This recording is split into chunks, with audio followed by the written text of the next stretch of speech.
Good day, everyone. Welcome to the very first podcast of the Automotive Society. Almost forgot our own name there. Good work on that one. Thank you. My name is Siraj, and today I am joined by Alex. Thank you for having me. Now, because this is our episode 0, as to say, because this is more of a tester than everything, I think what we'll do is introduce ourselves and the podcast and what we're going to be talking about. In this podcast, I think we would like to focus on how you get into the automotive society, how we got into the automotive society, and how we started with cars, how we started with a license, what we did, And how much money we spent along the way.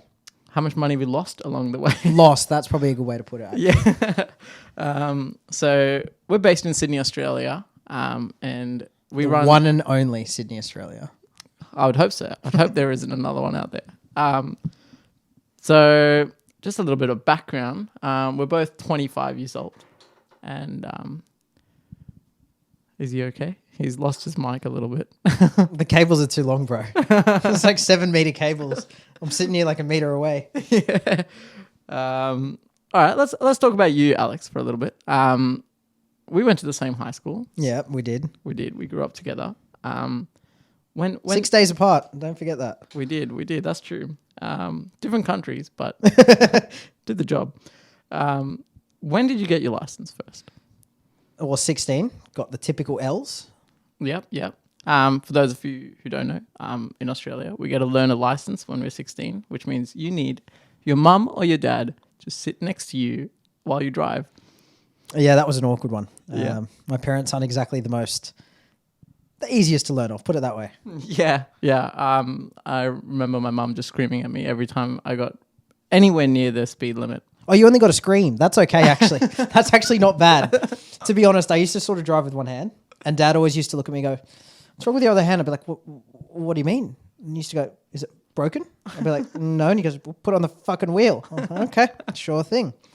Oh, wow. I'd always get two different stories. So my mum would always scream at me if I was going anywhere above 50 kilometers an hour. 50. Yep. 50 Are you was her actually serious? max. 50? Yeah, 50 was her max. And my dad was the opposite. My dad would yell at me if I was going too slow, or he'd make an excuse. Like, Why did I never know this? What the hell?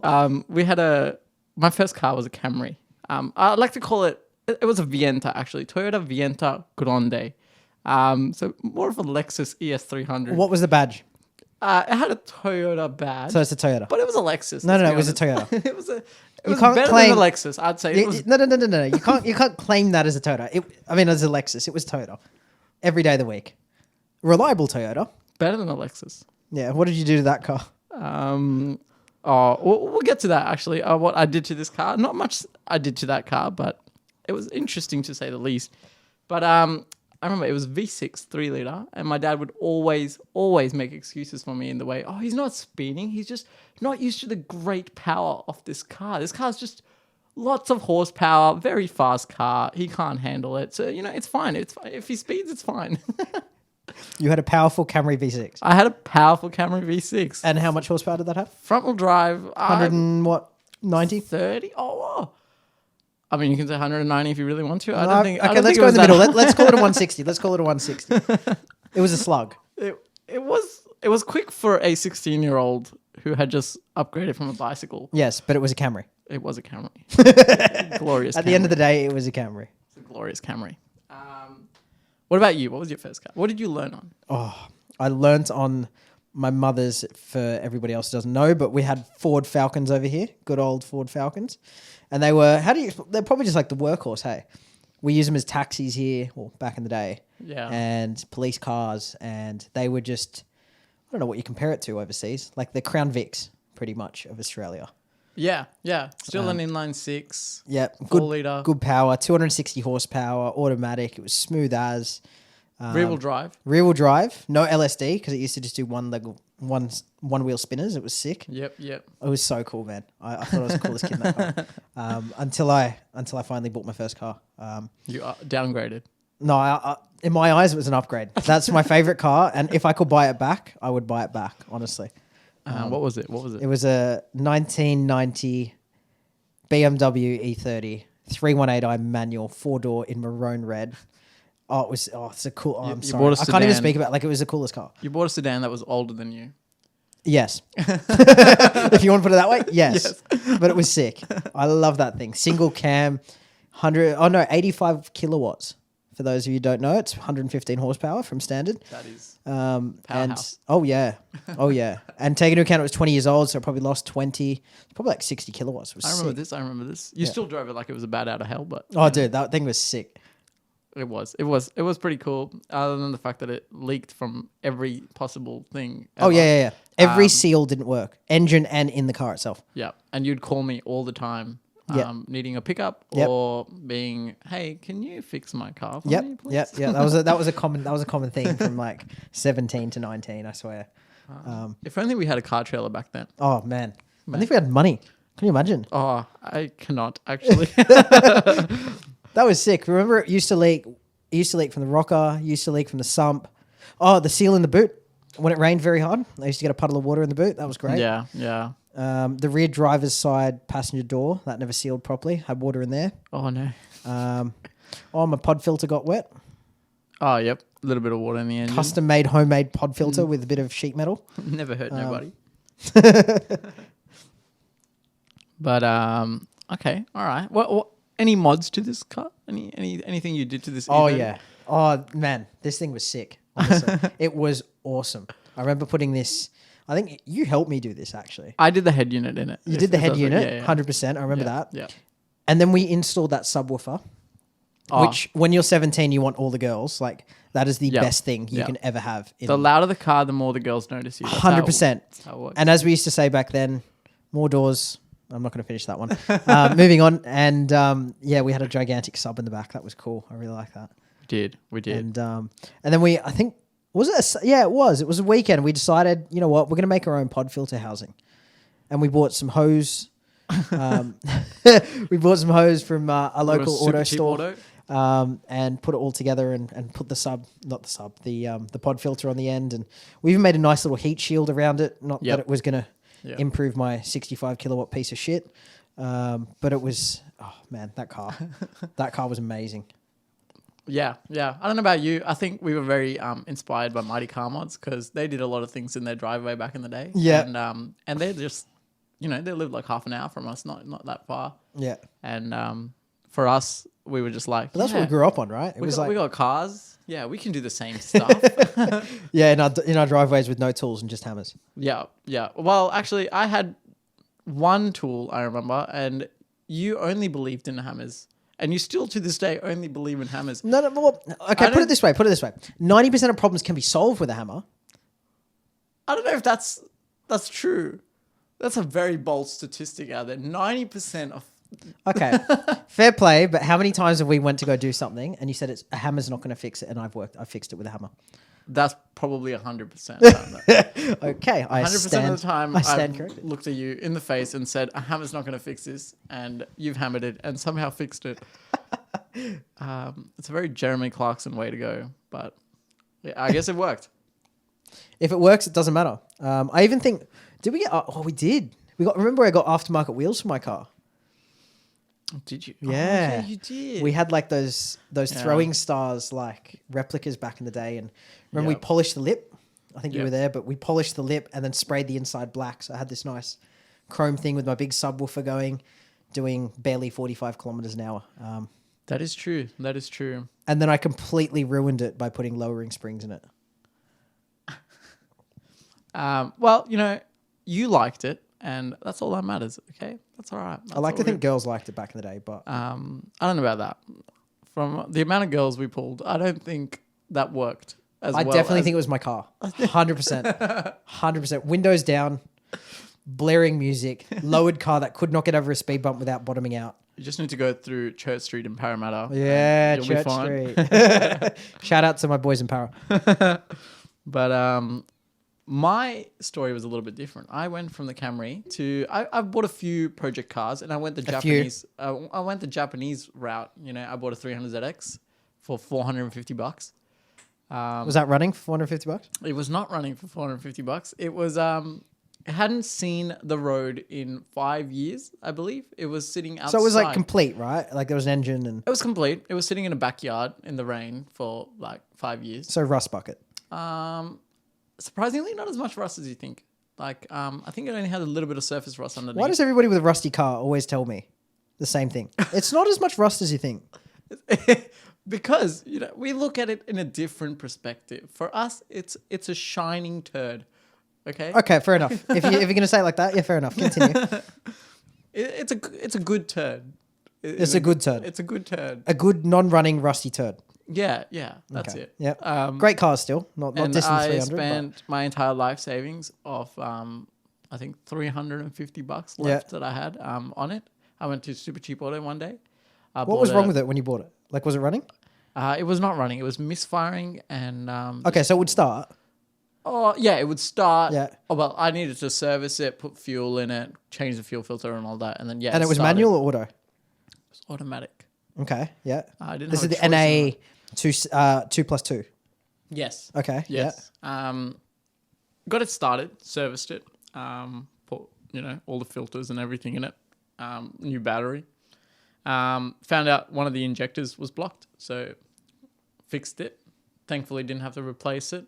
I didn't have any money for it anyway. So, None of us did back then. somehow cleaned it out and it fixed itself. So I was pretty happy with that. And how long did you have that?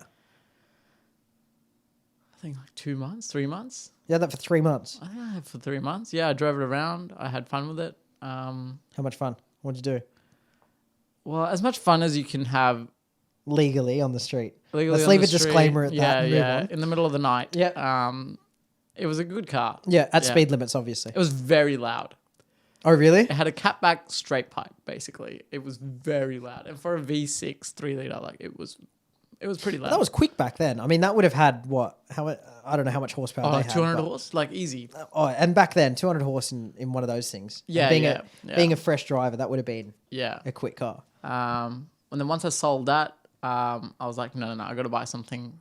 Same thing, but a little bit better. So, do you still have the Camry at this time as like your daily, or was this just? I sold the Camry after the 300ZX. I bought a Skyline R33 Yeah. GTST. Oh, this was the grey one. I remember this. Yep, Yeah, yep, the yep. turbocharged. That was a cool car. Turbocharged R33. I loved Skylines. I was big into them. So I was like, yes, I bought that. And then I sold the Camry for a whopping $600 Nice. How many Ks did that thing have? to 320,000 kilometers. 300. Yeah, 320,000 Wow, okay. kilometers. When I first got it on my L's, I think I had 240. So the 300 you bought, how many Ks did that have? The 300ZX Yeah. that I had. That's like 160. So what you're saying is Toyota Camry had 300,000 Ks and still running perfectly. Yeah. And the 300ZX at 140 was broken. You cannot blame the 300ZX. It No, don't sat blame, just- outside. It was running and then someone sat it and then just never took care of it. So, it is what it is. But that was a cool car, the Skyline. I really like that. And it's funny, isn't it? Because back then, the 33 was like the bit of the ugly dog. Yeah, you know? yeah. Skylines in general were the cars that no one wanted to touch. They were like 20 years old. Most of them were either rusty or conked out, or they'd be making weird noises because old Japanese car, and no one wanted to take care of it. That was the big thing. I think no one wanted to spend any money on their Skyline. They bought it for real cheap, and they could not care less about it. It was just a beater, like something they wanted to have fun But that's with. what it was. There were hundreds of them back then. Like, remember looking through, the classifieds and the amount of Skylines you'd see. It was Yeah, ridiculous. Yeah. They would range anywhere from $2,000 up. yeah. Like one of our friends, Matt Starr, had a red R33 NA, NA, I think. Yeah. and I think he bought it for 2.5 or something. Yeah, it was very cheap. It was very cheap, and it was in a lot better condition when he bought it than when he sold it. But But that thing was quick. it was quick. It was very back quick. then it was very quick. It was. I think that was more him. He was a very good driver. So But that had the works. That was on coilovers, tires. It had the whole shebang. yeah. Yeah. I remember I was super amazed by his quick release steering wheel back then. I was like, "Whoa, your steering wheel!" It's comes funny, isn't off. it? When you're 17, you're like, quick release is the sickest thing ever. Yeah, it was. The And then coolest thing ever. you hit like 21, 22, and you're like, it's still sort of cool. I just don't want it. Yeah. I don't understand why you'd have it if it wasn't a track car, but at the same time, it's still cool. I still think it's sort of cool. just unnecessary. But yeah. But your the Sky- example was cool. Yours was clean. It had, I mean, I think it was stock suspension or whatever it was, but it pulled very Yeah. cleanly. Yeah. From like 2.5 all the way to redline. It was great. Yeah.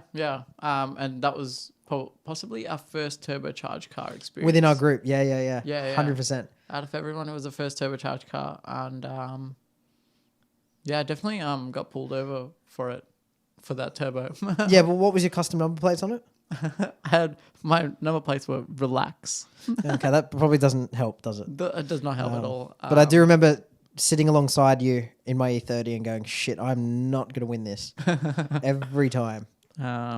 But you are going to win your license. That's what you did win. Yeah. Oh, yeah. Heck yeah. Yeah. You couldn't speed. Until, as I recall, you went into the Japanese market. I did, and I've always been a Euro guy, so it was a big step, I must admit. It was a big step. You didn't just buy any Japanese car though. And I think like people have to understand is like I've always had this thing about Euro cars and weird, unique cars. I've always liked them. Not necessarily like out of the blue ones, but just weird Renault Meganes and things like that. It's always been my thing, I guess. I really like that. Yeah, and, name dropping Renault Megane. Yep. Shout out to the RS. RS for life. No, it was a great car. And then made the jump to, what year was it? 1997.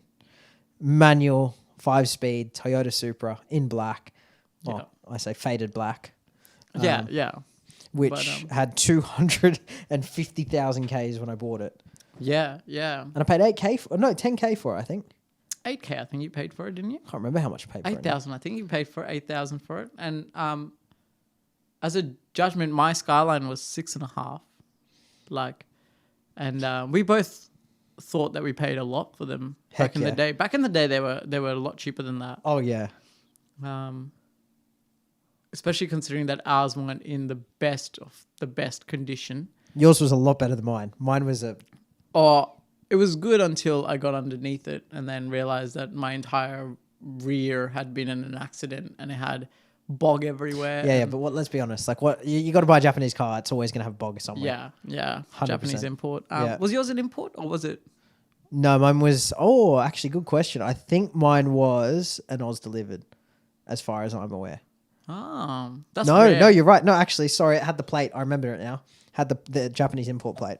The import plate? Yeah. The Australian delivered ones today go for like 60 or 70K. Stupid money. For an NA one, I'm saying. Yeah. That's not even the aero tops. That's just like. That's just a standard. That's just your standard Supra. Yeah, when you look at RZs, you're looking at 180, I think they are. 180K. That's ridiculous. Which is crazy. It's nuts. Ever since COVID happened, and then people just loved collecting cars and Japanese cars and Euro cars. Yeah, but that was like the best time, right? It's like we all had beta, or I say beta. They were sort of beta cars, I guess, back then. They were our beta cars. They were crap. They were the cheap cars that we could buy at the time.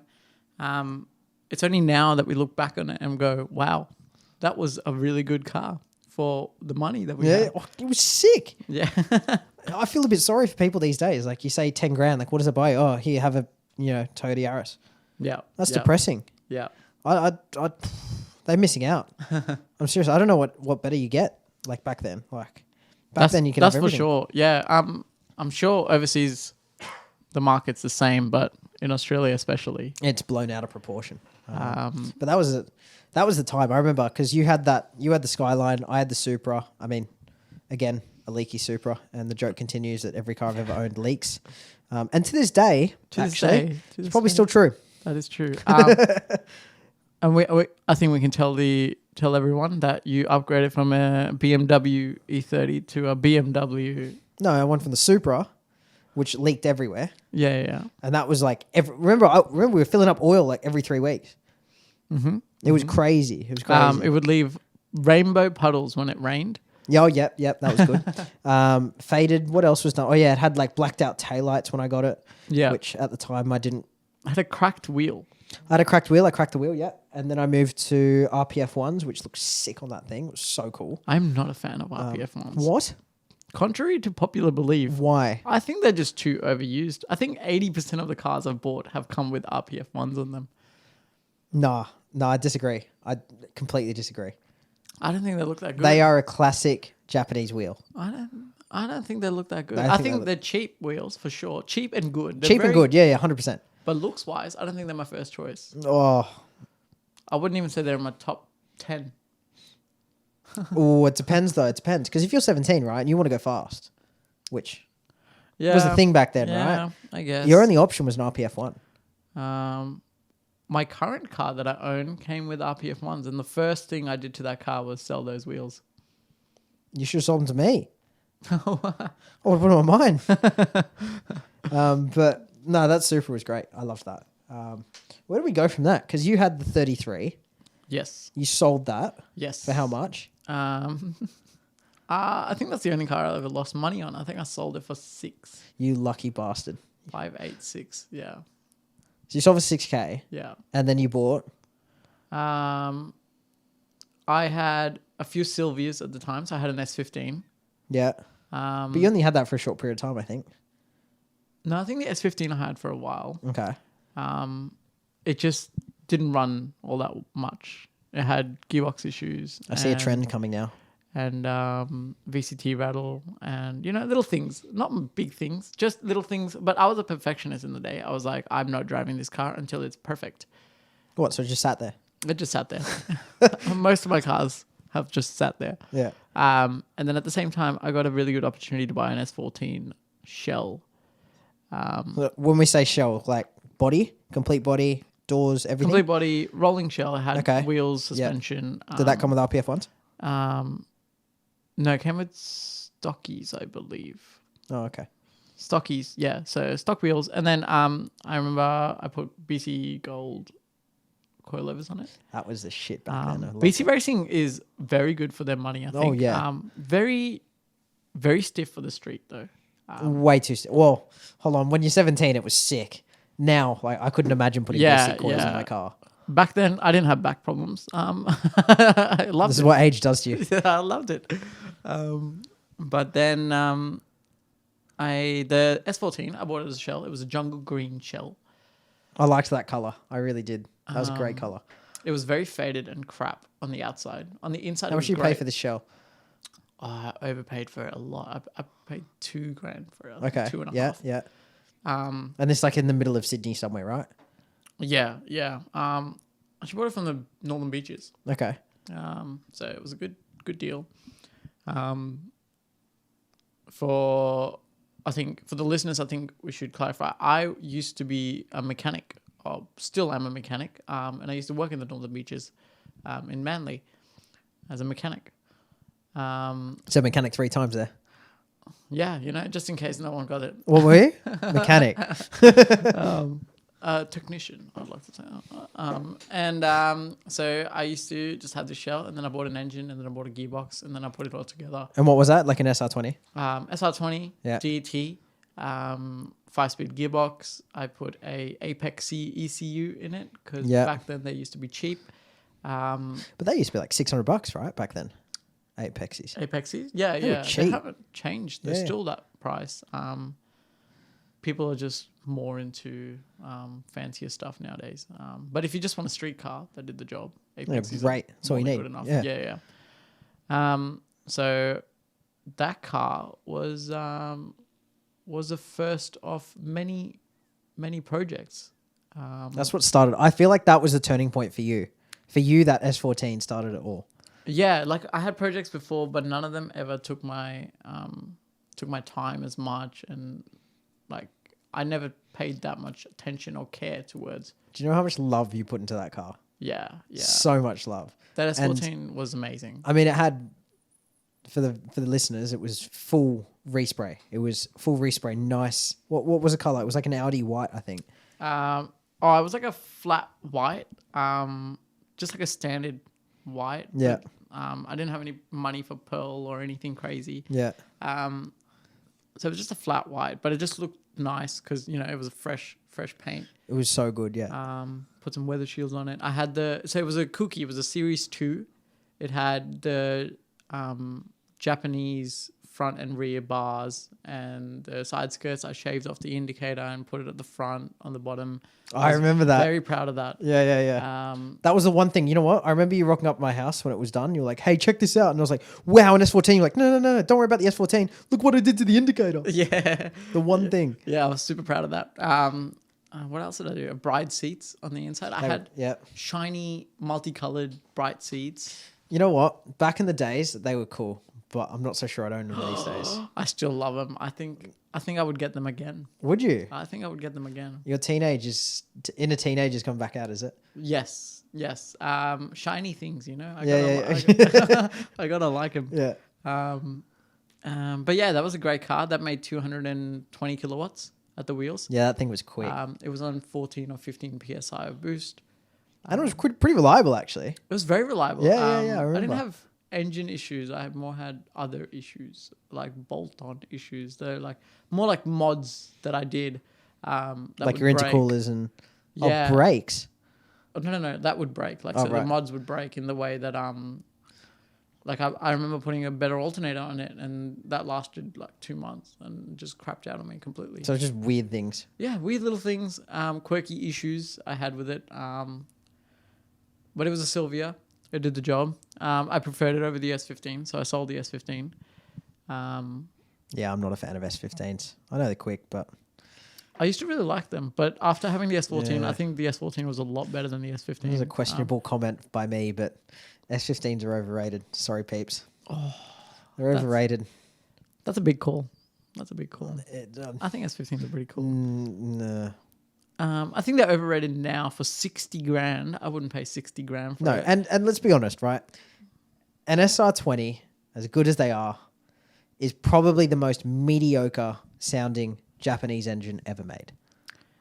Yeah, I'll give you that. Sound-wise, they don't sound the best. Because, like your 17 or 18... But it's a four-cylinder. It makes a lot of power. It used to be super cheap. Now they're very expensive, but they used to be very cheap. And we both know that I've had many Sylvias since then. Too many. We just recently got rid of our S13 as well. Yeah, sad days. It's okay. It went to a friend's house, so I'll be working on it more. If it ever runs. He bought an engine for it, so that's good. Another SR20? Another SR20 DET. Great. It's going to get another 5-speed. Can't wait to hear this. It's going to get a Niz Tune or Apexy or something. Yucky. If you can't tell yet, I'm not a fan. If you can't tell yet, I'm not a fan of an SR20. I was never a fan of S13s. I didn't like S13s. Why? I feel like their looks weren't aggressive. They didn't pack a punch. When you looked at an S13, you weren't like, wow, that's amazing. Yeah, because it was built in a different era. It was built in the era where everything boxy and squarey looking was great.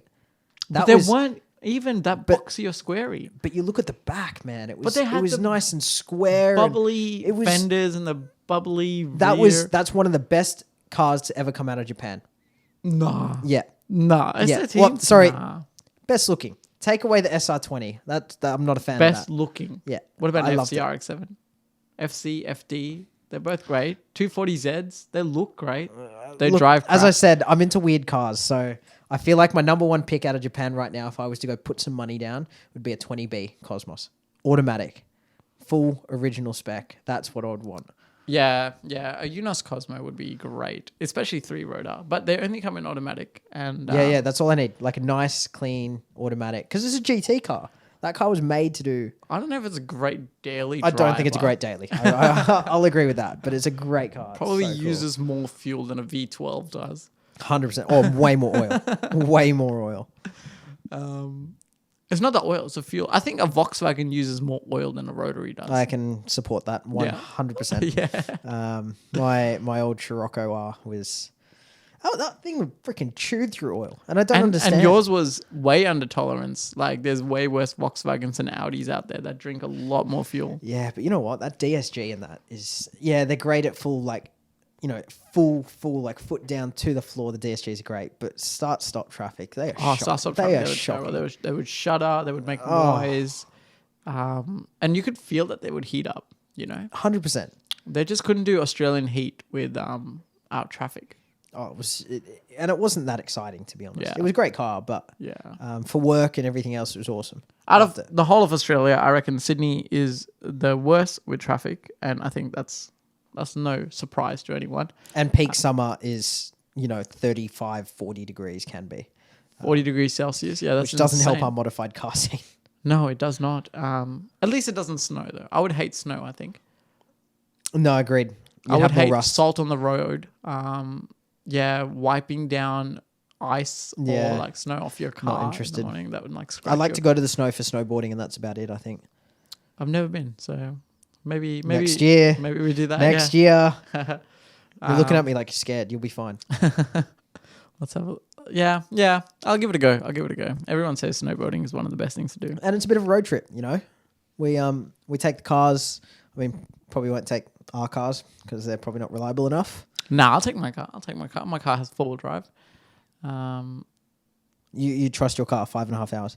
I trust my car 5.5 hours, even though my car runs purely on ethanol. How are you going to get down there on ethanol? Well, I'll take a few jerry cans. A few? A few. Where are you going to refill? Well, we've got your car. You can take me to the nearest. So what we're saying is we're going to drive 3 hours. You're going to run out of fuel because your car has stupidly bad gas mileage. No, it doesn't. My tank is like 45 liters or 50 liters, and I get 300 k's out of it. 300 and something. That's K's. That's heaps. What do you mean that's heaps? That's heaps. Okay, it's actually not bad, I must admit. Yeah, that's heaps. I get 450 out of mine, so Okay. ish. Well, we got to tell people what you have. What you have now is another E30, basically. Well, I've been through my E30 phase. A new E30. I think we had too many of them. Oh, we missed one actually. What did we miss? We moved from the Supra, and then we sold the Supra. Remember? And And I moved into the next M50 straight 6 E30. Oh, yeah. And that thing, remember, that was fully straight piped, I totally forgot about your white E30. Yes. and that thing was sick. That thing was sick. Yes. And just to continue the pattern, that did leak oil, lot. A lot. Yeah. Yeah. Yeah. but that was great. It was that M50 straight 6, straight from the 5 Series, dumped in the E30. One of the best engine combos in an E30, in my opinion. It sounded good. It was great power. Except to work on. Oh yeah, I don't want to work on one ever again. It wasn't amazing. It Engine was sucked. really packed in there. It somehow worked. Like the radiator still worked, and it never overheated. Never did anything stupid. No, just leaked. But it's a huge engine in a really small car, and the backwards opening bonnet. Oh, Like what a punish! It looks so cool. yeah, the but amount it's of such a times punish. you and I both have hit our head on the rollers where the bonnet. Oh man, that actually hurts so much. Yeah. Oh, Just as context, on the E30 bonnets, they used to open backwards, and they'd have these massive metal brackets coming out of the top on both sides with rollers on them. So when you put the bonnet down, you have to roll it into the car. and they're perfectly level just to crack the back of your noggin on, pretty much. Every single Yeah, that's- time. It's not something you expect. You never expect your bonnet to have freaking wheels on it. Yeah, that was yeah. You know what? German engineering. They know what they're doing, all right? I have faith in German engineering.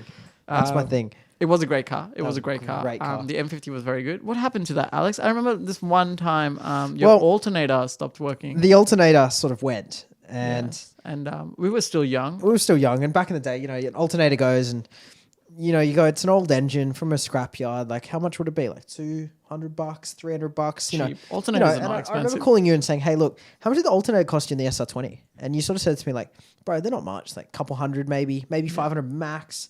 But, Yeah. I've got Japanese. So I was Yeah. like, all right, cool. Like, this is sweet. Yeah. So I ended up calling all of these places. And I think I called 10 or 15 of them. And the cheapest I could get was $1,300 secondhand. Now, back then, $1,300 was like, bro, like, this is ridiculous. Bro, it's still ridiculous for an alternator. $1,300 for an alternator. Yeah, for an old piece of crap engine. Yeah. At the end of the day.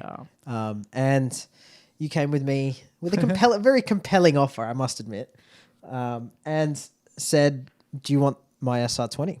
Yeah. I had a blue 180SX Type X at the time. That was cool. That was very cool. And I had a SR20 DET in it that I had just installed, freshly installed. run it up and down the road. That's all I had done with it so far. That was and gonna then be you my, decided you didn't want the SR20. Yeah. I had another project, surprise, surprise, at the time, and that needed a ECU. And just the cost of the ECU was going to be a lot more than little me could afford. And, I wanted this car running as soon as possible. So I was like, you know what? I'm going to sell the 180SX. In hindsight, that was one of the...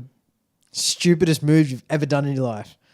Yeah, you could say it that way. Yeah, Yeah. 100%. Yeah, I'd agree with that. It was $2,000. I bought it for $1,800 as a shell, the Type X. Genuine Japanese Type X. And I sold it for $2,500. And how much would that shell be worth today?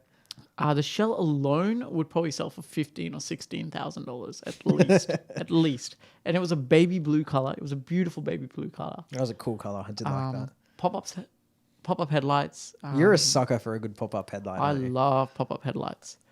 Why would you not like pop-up headlights? It's not I don't like them. They're cool, but It's something in the car that moves when you press a button. look, they're cool, but I think they're a bit overrated. Come on, mate. If you could press a button and the thing Yeah, would but just what go are you doing? straight Like, up, like you what are would you doing? want it. You sit there at lights, like pushing the button to see it go up and down. Like, cool, sweet. But Yeah. I do it all the time. did you pull chicks because you had pop-up headlights? Did they think it was cool? My girlfriend would beg to differ, actually. Yes. Moving on. Moving on from that topic. But anyway, coming back to this SR20 and your alternator issue. Yeah. And then I remember you came to me and you were like, you know what? Why don't you just have this? And you planted a seed and I went, at first I was like, no, this is a stupid idea. Why am I doing this? I hate this. I remember the argument because I remember I was like, how much is the alternator going to cost you? And you said $1,300. And I was like, all right. And then I'll do the labor. So the labor will be free. It'll be a little bit of work, some belts and stuff. So maybe $1,500 all up. Yeah. And it'd be good. And I remember you were complaining about fuel economy at the time. You were like, oh, it's a big inline six and the fuel economy is insanely bad. Yeah, because I was 17. I had no money. It was... Back then, fuel economy, it wasn't the most important thing, but when you had no money, it was like, dude, fuel economy. An engine swapped BMW E30 from 1990. And this man, that was an 89 model, actually. 1989. And this man was worried about fuel economy. Oh, yeah. Oh, yeah, I was. So I came at you with a rebuttal saying, for $1,500 instead of the alternator, I will sell you the SR20. Put the SR20 in the E30 and you'll get way better fuel economy because a 4-cylinder is way better than a 6-cylinder. I must admit, at first I was a bit not really that interested, but the more I started looking at SR20s on YouTube and looking at them in E30s and looking at the stupid power they made in a car that weighed, I don't know how much they weigh. This is the same man it was so light. Talked so much shit about SR20s. Well, this experience made me hate the SR20 even more. Which I don't understand. The car was awesome. Nah, it's so just... a year later, the SR20 is in the car. You drive it a lot more money later. A lot more money later. You drive it once down the road and you go, nah, not for me. Don't like it. I didn't like it. I hated it. You know what? To this day, I still cannot put my finger on why I didn't like it, but it just didn't feel great to drive. I remember after the SR20 came in, I drove it way more than you did. Yeah, because I gave it to you pretty much for weeks and weeks and weeks. Yeah, you were like, here, until it sells, this is yours. Yeah, it was up for sale and I was struggling to sell it. I remember nobody was interested in this crappy old BMW with an SR in it. And I think back then I sold it for about $5,000. Which is crazy. 5 or 6 That's grand. crazy. It was that engine made just as much, I think. I think that was 210 kilowatts at the wheels. It was 14 PSI of boost. It was running. Yeah. It had a Nis-Tune ECU. You had an SR20 DET in a BMW E30. Yeah. That was the greatest combination. That I didn't like. The car weighed 900 kilos with an engine that made 210 kilowatts. I just didn't like it. No, it sounds so cringe, but I just didn't like it. And for $5,000. And it sounded like shit. That would have been one of the best track cars you could ever buy. Yeah. Yeah, but I just Especially didn't like it. for $5,000. I didn't like it. It just wasn't my thing. I remember I told you that I would buy it if you really struggled to sell it. I would buy it off you. Yeah. Because that would have been a great track car. Yeah. But I remember at the time I had the deposit on my new car And I said, I need this to go like ASAP. Like I need my new Yep. car. And what did you upgrade to? Good old Volkswagen Scirocco Type R. Yep. Front wheel drive, Yeah. little golf kind of thing.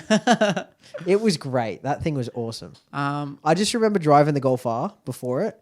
And I remember saying, this is a good car, but it's just the 4-wheel drive is a bit dull. And it was just a bit, that's crazy. it was a bit fart canny, if you know what I mean. It's DSG, just bump all the time. Your Sirocco made the same noises. Yeah, but I think because it was 2-wheel drive and the Scirocco's come with a wider track at the rear. You and did the wider track same in the thing every front. time you drive by me in the Sirocco. You always go, wah, prr, wah, prr. Yeah, bro, that was sick back then. It was awesome. It was awesome. I loved that thing. I think it's not your fault. I think the car does it to you. I think even when I drove it, I used to make fun of it all the time. And then when I drove it, I'd do the same thing, make the fart noises. And you as I can't drive by. help it. You can't help it. No. The car makes you do it. And these two experiences is the reason why I'm not a fan of Volkswagen DSGs and not a fan of SR20s. I told you that from day one. I told you the DSGs weren't the thing. SR20s, we can argue about that later. What I do want to say is I know that car wasn't you though. And I made fun of it from day one. The Scirocco. The Sirocco. It wasn't you. You know why it wasn't you? Why? It didn't leak. No, you're wrong. That one did leak. No, it didn't. No, it seep leaked from the rocker. I think. Nah, surely not. That was the one car you had that didn't leak. No, I remember servicing it and your under tray was schmick. Really? Yep. That was the only car that didn't leak. I think that was one of the I best cars I've ever seen with how clean it was in the I engine broke the bay. trend. Yeah. Yeah. So it had to go. It just didn't meet the criteria for Alex. It wasn't Alex's car. It didn't leak. There were no puddles. You know what? I do miss. It never broke down. No, Not once. no. Oh, battery, but that was it. Oh, that doesn't. Yeah. But you know what? I miss. miss the Scirocco because it was a get in and drive. It didn't matter if you were going camping or whatever it was. And I had some great experiences and it was fun, but you could just go do whatever. It just didn't matter. I didn't have to think about misfiring issues like I do now and all the rest of it. It was just But so then simple. you got bored. I did get bored. You got bored. I said it to was myself, too good. I said to myself, I need to get back into a manual rear-wheel drive, something 6-cylinder turbo, and I thought to Something myself, that leaks. Something that breaks down. something that breaks down and leaks. I think I need to get a little bit back into it. Yeah. And I did. And you did. You went to the extreme. I pretty much got the modern day E30. Yep. Pretty And much it in a is nutshell. a BMW 135i N54 twin turbo stage 2. It's freaking sick. inline 6. Yeah. Yep. Which is a misfire all the time. It's great. It has misfired lots of times and it go away. It Yep, misfires. and I can't track it. I got no idea. It misfires and then it fixes itself. Yep. The next day. Yep. And in the wet the other day, and the wheels spun a little bit, and I was trying to get into this roundabout, so I put my foot down a little bit. Not red line, but it was quite high up there, and engine warning light misfire. And I pulled over, and I said, "Oh, far out." So I turned it off. I said, "All right, let it sit a minute." And I don't know why, but most things these days in semi-modern cars, you just turn it off and on, and you hope for the best. And the best came. I just drove straight home. It was fine after that. That is very BMW like. As lots of customers I used to get would always come in and say, once a week my dash lights up like a Christmas tree and all these warning lights, and then the next morning they're gone. And it This was is a BMW thing. it was is a BMW thing. It just that would always light up with random warning lights and go away. This is the thing with BMW, right? Is that when they really run right, and they run right for about 3.5 minutes, right? Yep, But when yep. they really run right for that 3.5 minutes, They're great. they are glorious. There is Glorious. nothing better that I've ever driven. Well, I would say your car is the one equivalent of like a Euro Chaser, for example, right? Like a twin Just turbo a little bit smaller. Twin Yeah. turbo inline 6. It's still a Grand Touring car. Ish. Um, Probably wasn't- better if I got... I think the Grand Tour is more a 335, I think, these days. That's true. Yeah, I guess it's more on the sports car. Yeah. And Yeah. But so like But to find a 6-speed manual like I've got, like far out, That it is was true. so hard. That And is the guy true. we bought it from was...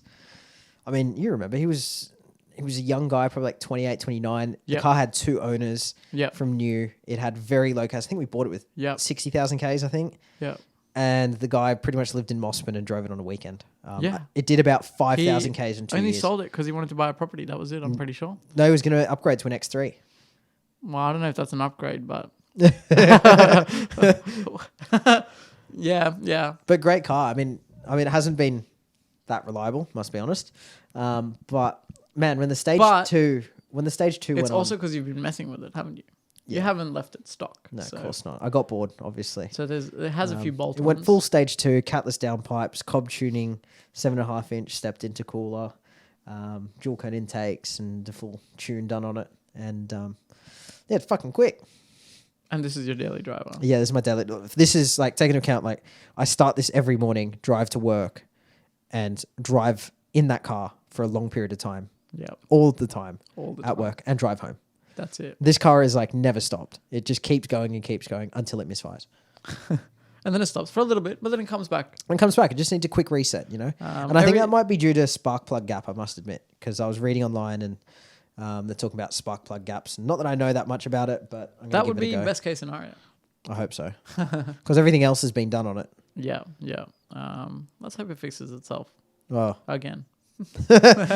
Yeah, but I'm getting to a point where I'm saying now it's a little bit too unreliable, but we'll see what the next car's going to be. We'll deal with that next year. That is true. I'm just trying to push you towards some track days with this car so you actually enjoy it. Yeah, I mean, I'm definitely keen, but I mean, I need to know there is like a fucking trailer there. If I'm going to go to a track day and you're going to get me on a track, you know, I can't help myself. Yeah. So I'm going to drive it until it blows up. But that's the point. Are you going to tow it back? I can tow it back. I have a car trailer. Done. I have a tow car. Done. Yeah. Good old American Jeep Grand Cherokee. Yeah.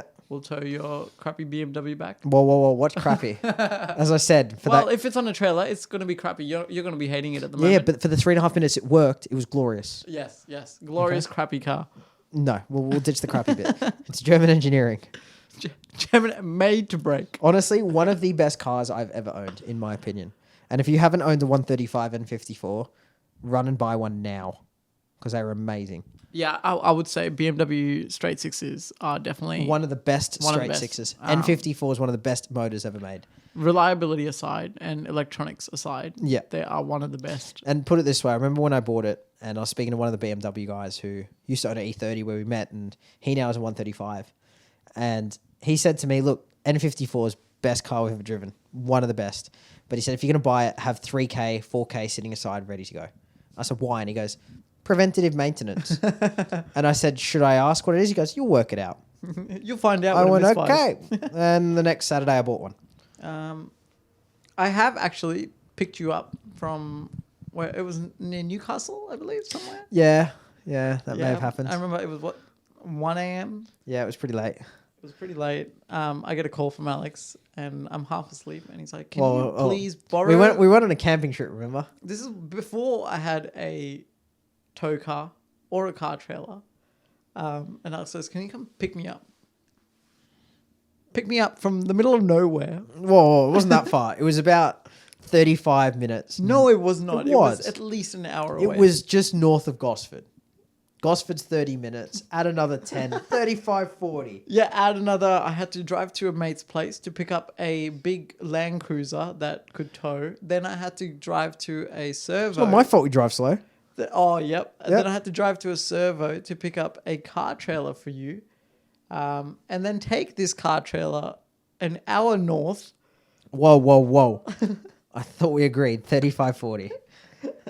North to pick up your dead BMW. Yeah. That ended up being nothing. It fixed itself the next morning at the mechanic shop, and there was nothing wrong with it. Yeah, it cost me $100. The trailer, your time, everything cost me like $650, and the mechanic cost me $100. Yeah, because there was nothing wrong with it. I just decided it didn't like you at that To be honest, like I didn't treat it that well for the previous 2 days. Yeah, but I mean, you did. I mean, go we went bush camping. bashing. We went camping, and I was there, and it was wet, and I was like, you know what? It's gonna be paved roads. It'll be fine. I get there, it's a freaking mud pit. Yeah. You have to do like 20, 30 kilometers an hour to get through these mud pits. I don't have an SUV, and I just remember like no steering. Like I remember hitting this mud pit at like 20 kilometers an hour. You turn the wheel, nothing happens. It just pushes on straight. Yeah. And you pull up and you got mud all over the front of your car. Yeah. Underneath, like, You're lucky you didn't get stuck that weekend. oh yeah. Yeah. Oh yeah. But doing donuts in the campsite, well, loosely near the campsite, that was hilarious. That was so much fun. Well, you got to have fun with the rear wheel drive at some point. Yeah, clutch kick, everything. It was sick. Yep. But still here today. It is here today. You Still drove working. it here today. Yeah, That's I true. did. I did. It does its thing. Whereas my car is on a hoist at my workshop. Yep. And what do you have now? I Hold on. What abundance of cars do you have now? Let's what put it that way. abundance of cars. Let's start with the daily. What's the I daily? have a small collection. My daily Is your girlfriend's car? at the moment is a Mazda MX-5 NA pop-ups. Gotta love the pop-ups. It's a Mariner blue, bright blue. Great and colour. Great color. Great car. Manual. It does the job. Rear wheel drive. I have a question though. Makes good 60 horsepower. It's a great car. Okay. I 100%. I'm not a massive fan of MX-5s, but they're great cars. Great cars. Okay. And you daily this car, right? I do. How far, roughly, to work? It's about an hour. An hour Okay. So you drive it an hour to work. You sometimes probably drive it with the top down. Yep. It's in baby blue. Yep. Do you ever think to yourself with the top down, driving through these like western suburbs, do you ever think to yourself, it's a little bit emasculating to drive that car? No. Really? I do not. Bold move. It's a beautiful car. I have beautiful Why- hair that likes to go in the wind. Yeah. Why is your voice changing when you said that? See, this is my problem, right? MX-5 a great car, but sometimes I just feel like I look over it at myself, like in a reflection. I just go, But This is not my car. In my defense, there's only 2 convertible cars that I would ever own in my whole life. which is One of them is the MX-5, Which you've NA, got. which I've got. This is my second one. The Yeah. first one was bright yellow. yeah, But the other car is an S2K, 100% agreed. a Honda S2000. I agree with that. But if they weren't so bloody expensive today, I Yeah, would have one. they're 30, 35 minimum. They are. Minimum. They've always been super expensive. Yeah. My other car is a Mazda RX-7. Yeah, and that's like your FD. weekender sort of once in a while drive. Yeah, and Is it running it? that was cheaper than an S2000. Yeah, how much did you pay for that running that shell? It was a shell, I think. Yeah. Yeah, it was a shell. I pay. Well, it came with an engine. It was just blown up to bits, so it didn't really work. Yeah, not very common with rotaries, is it? No, not at all. Very reliable. Yeah, very reliable. It was $12,000. 12 grand. Yeah. And I have an. FE. How long ago was this now? How long ago? Yeah, when did you buy it? 2 years ago, 3? No. I've had it for 5 years, I believe. 5 years. Okay. Yeah. Yeah. And then you sourced an engine. I bought a brand new engine from Japan. Got it mild ported, twin turbo. Put it in. Ran that car. So there's a company still making these 13Bs? Yes, Mazda. Okay, so how many do they make a year? Mazda make I don't know the exact number, but they only make it in 1 month. So I think it's February or March every year that they produce rotary engines. So anybody wanting a rotary can buy it. Brand new. Brand new from Mazda themselves. Yep. Wow. Okay. Yeah. Or you can buy it in bits. Limited stock, I'm assuming. Of fairly abundant stock. Okay. Goes all around the world. But not only that, you can just buy irons and rotors and housings and put them together. Direct from Mazda. Direct from Mazda. Wow. Okay. They make that all year round. They have there's only 3 moving parts in the whole car, so there's not that many parts you need. You don't need a valve train. You don't need cams. You don't need big stuff, right? So it's not that expensive. Very, very unknown, but like rotaries tend to build a lot cheaper than a piston motor. Really? Yep. So So how much was this motor from Japan roughly? so Conversion. like a brand new 13B is Yeah. about $8,000 for us. 8 grand. Yeah. And then shipping, whatever that costs. No. Shipped here Shipped here 8 in grand. my hand Yeah. is $8,000. Wow. Okay. Yeah. That's a brand new motor. And then you've got it mild ported. I got a mile ported, which was Yeah. $500. Yeah. And that's it. That's a brand And new it's motor. still running today. Yeah. That motor is still at my workshop. I did take it out to go single turbo, and do a few other things. And then, we know how project cars go. We snowball. I go, well, while I'm here, I may as well touch this. I'm here. I may as well touch this. But in my defense, I did daily drive it for 3 years. You did. It was the worst fuel economy I've ever experienced in my whole life. A 70-liter tank, and it would get me like 180 Ks 180 Ks. out of a 70-liter tank. Yes. 70 liters. Yeah, yeah. It ran. It shot flames, so that's some of my fuel. Yeah. That's fucking shit. Yeah, Excuse my language, but It was very bad in fuel economy, but then at the same time, I didn't have the best tune.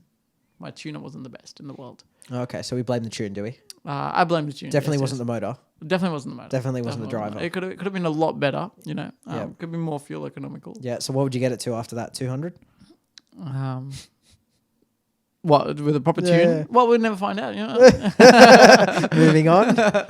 And what else is in your garage these days? I also have a Mitsubishi Lancer Evo. 8. Okay. Yeah. I'm glad you had to put the Evo 8 thing because everybody would think you just got there's some typical P-plate Lancer. Great car. Looks really cool. Evo 8. With custom number plates. Custom number plates. Very good car. I love it. But I tend to do the same thing that I do with my other car where I snowball. It's sitting at my workshop at the moment. I just bought a hoist. Lucky me. That was a lot of money. Fill us in from the top. So you've obviously bought it. Yep. Stock standard. Or close to stock standard. Close to stock standard. Yeah. Okay. And what was the owner like, the previous owner?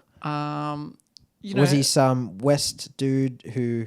Western Sydney dude, Yeah. classic. Didn't know much about the car. Imported it himself from Okay. Japan. So it was fully sick? Fully sick. Yeah. And big subwoofer in the back. Oh, yeah. Yep. Western Sydney. Had tons of wiring, like 5 or 6 kilos of audio wiring. I have no idea. Well, this is why. just for the subs. I don't know how many subs and amps and like freaking speakers this man had Yeah. in this car. But it seems like there was at least 50 at that point. 50 subs. At this point, the amount of wiring I pulled out of that thing was insane. But, it had that. It was lowered. RPF ones. Yeah, sick. No, not sick. Sick. Had LED lights underneath the car and in the Wait, footwell. like neon lights? LEDs from eBay. He did not go as far as neon. I don't know if that's a good thing or a bad thing. Yeah. That's foul. Yep. So Anybody who has neon lights, just take them off now. so they had to go. That was one of the first things I removed. What else did it have? Just simple bolt-ons. But it was very very So pretty stock standard. pretty stock So standard. you've obviously taken it home, you've driven it for a bit, Yes. and you've said to yourself, you know what, this needs some modding, as we do. Yeah. And fill us in. So from the top, what was step one? What did you do? Probably sell the RPF ones. I sold the RPF ones. That was step one. Then I put a nice exhaust on it. I Yeah. have a HKS exhaust. Nice. Then I, put some braces. I put a lot of strut braces around the car. Yeah. The goal of the car was to be a nice everyday car, but that could go to the track and rip So some it's a tires. car to drive to the track and drive home. Yes. Mostly. Yes, most of the time. As long as it doesn't break. It has never done that. It has always come back on a tow truck. Okay, well that's good. Still succeeding. You still at it then? Still trying to make it work after? Yes. Yeah. Made it work every Yeah. time. It works great. Makes decent power. I'm at 260 kilowatts at the wheels. Great power. It's not the fastest thing in the world, but it's really good for the street, I reckon. Yeah. Great little What did I street do? car. I spent. I've done the intake manifold. It's got Yeah. a skunk to manifold. Raceworks fuel rail. Yeah. With 1350cc injectors. Which is ridiculous. Um, This is your E85 car as well, isn't it? Yeah, it has Yeah. ethanol. It runs on ethanol, so it has a 525 liter per hour fuel pump. Yeah. Walbro. It has R35 GDR coils. I've got a race battery, so I had to make a billet mount for that, like custom. Yeah. HKS downpipe all the way back. I've just bought a new turbo for it, an FP Red. Nice. Just got cams, 272s, so it'll be a little Nice. bit lumpy. So basic bolt-ons, like every bolt-on you could do. Intake. So what?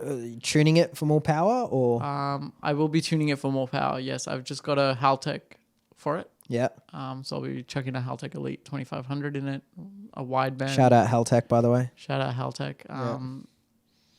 And just trying to go for 300 kilowatts. I think that's Yeah. what. That's So what 300 reliable kilowatts. 300 reliable. You know my fingers are crossed right now, quote unquote reliable right? Yeah. kilowatts. Okay, so the goal is 300 kilowatts, drive to a track day, track it with a decent time, Decent time. Yeah. Yep. and drive it home. The last few track days I've taken it to, it has done very good times. The first track day I took it to was a rainy track day, and I think I got the second fastest time off the day in my third lap.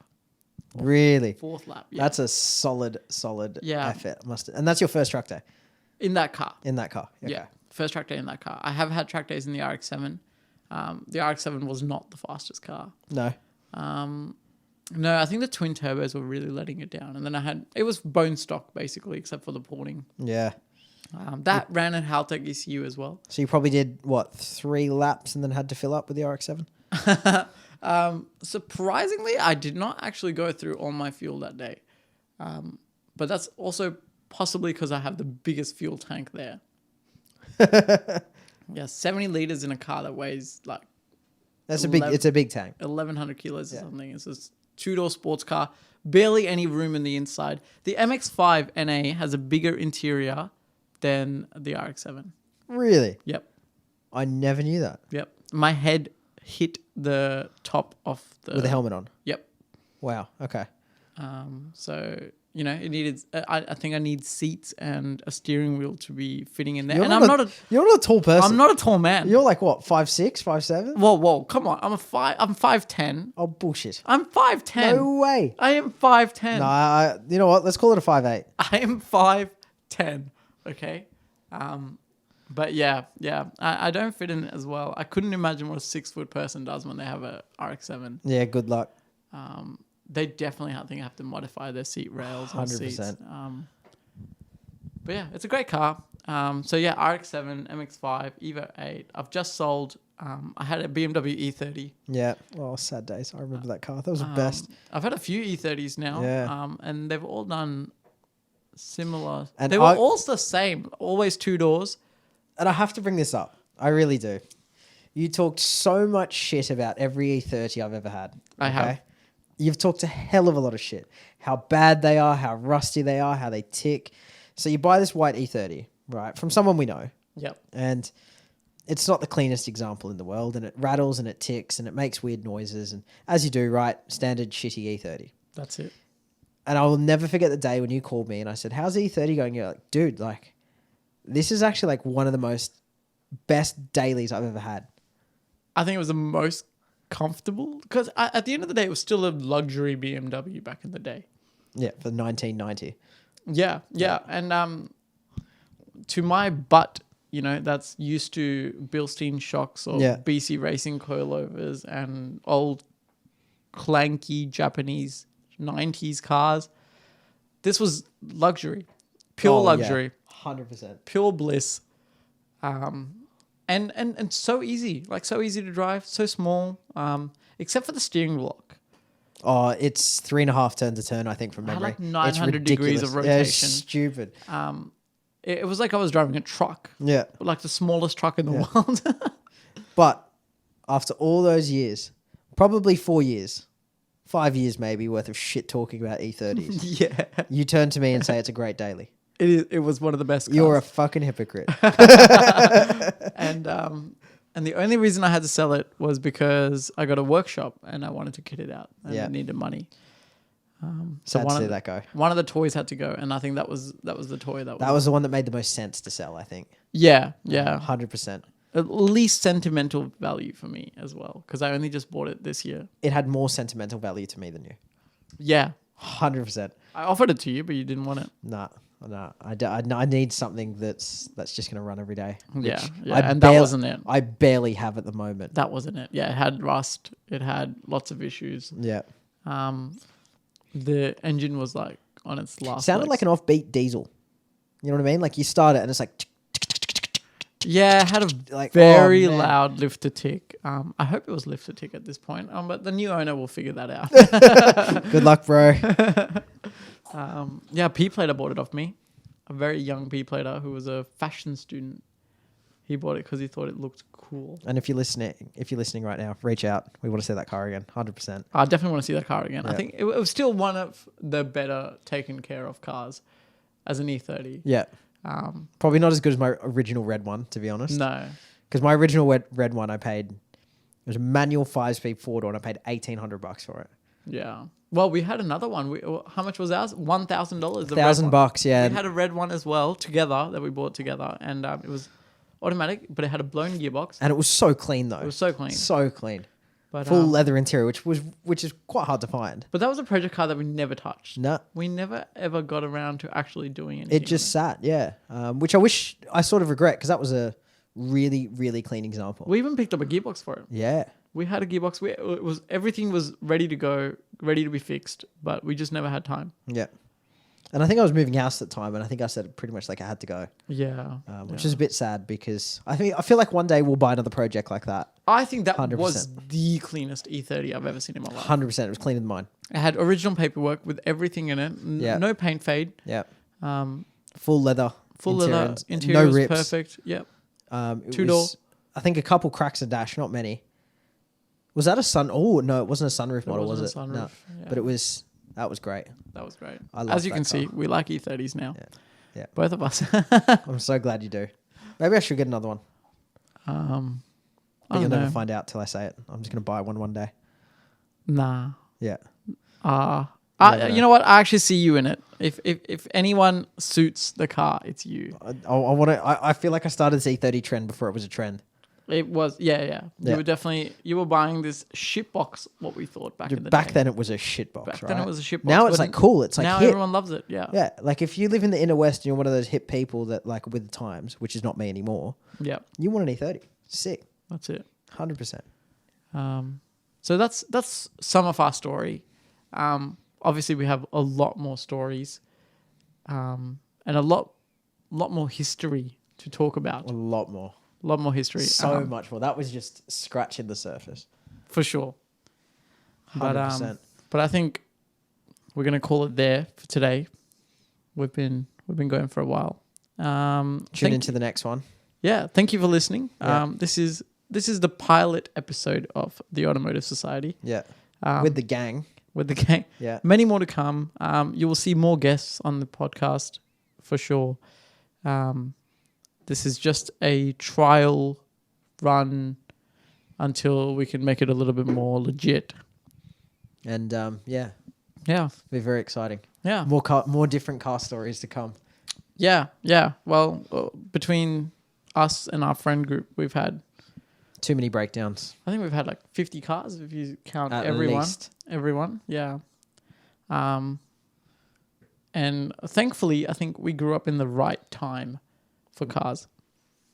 Yeah, we did. Yeah. We had Yeah. no money.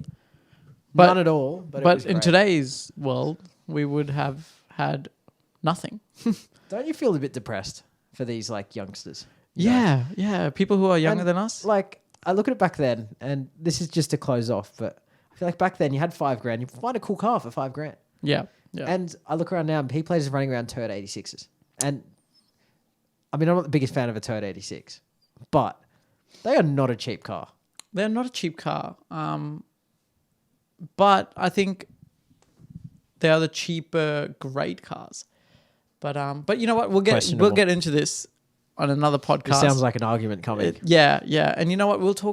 I'll talk about some cars that I think are still cheap and easy to get and are great. And probably what I would be getting if I was a P plater today. And probably what I'd disagree with.